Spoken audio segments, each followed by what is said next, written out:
Thank you, Mr. Chairman. Thanks for holding this hearing today. Ms. Koselleck, thank you for being here as well. Could you remind us in fiscal year 2024, what was the amount of improper payments that were sent out? $162 billion. Okay. And which agencies were primarily responsible for that? Some of the programs that had the largest dollar amounts were Medicare, Medicaid, Earned Income Tax Credit, are some of the larger ones. Mm-hmm. And how much do you guys at the GAO estimate we lose in fraud every year? We did a fraud estimate for looking at data for years 2018 through 2022, and we came up with an estimate of $230 to $250 billion. In what agencies Annually. do you primarily see fraud? That Where do you estimate see was it the most most? across all programs.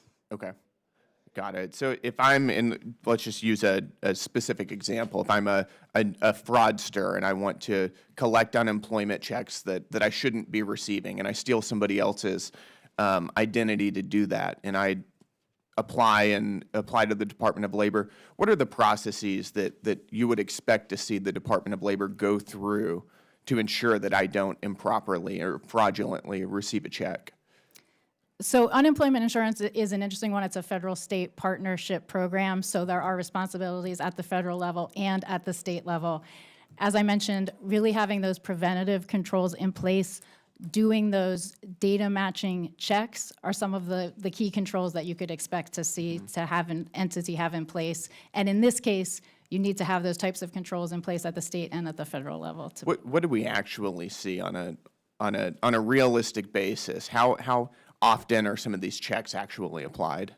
We have seen instances and had recommendations for unemployment, I believe, where there could be additional use by the states of some of those data checks, and I believe we have some recommendations that there could be requirements to have the states be required to do that data matching. But they're not right now, doing it's it right now. encouraged, but we have found instances where, in all cases, that is not being done, and that can be a root cause of some of these improper payments. So in other words, we're mailing out checks without verifying who they're going to. In some cases. Got it. And what are the consequences for agency heads as they're mailing out American taxpayer dollars without verifying who they're going to? The consequence is Yep.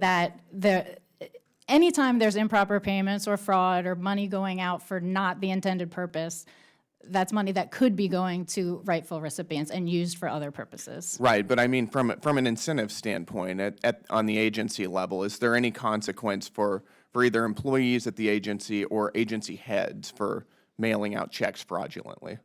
One of the things we have recommended is having an accountable official but I at mean the right agencies. now, as opposed to the recommendations, right now, is there anything to hold these people accountable? Agencies are supposed to have an accountable official to oversee Right, this, but we've But what is the accountability structure?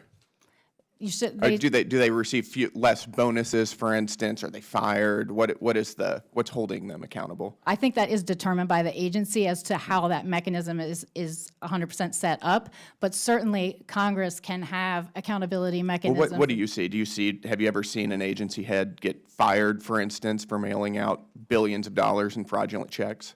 I have not seen that. Got it. Okay. And once we mail these checks out, is there any way of clawing this money back and holding the fraudsters accountable?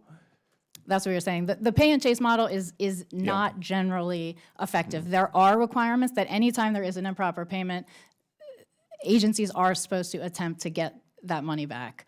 But we have found that the percentage that you get back when you're following that model, as opposed to not having to go out, preventing it is by far much more effective. Right, completely agreed.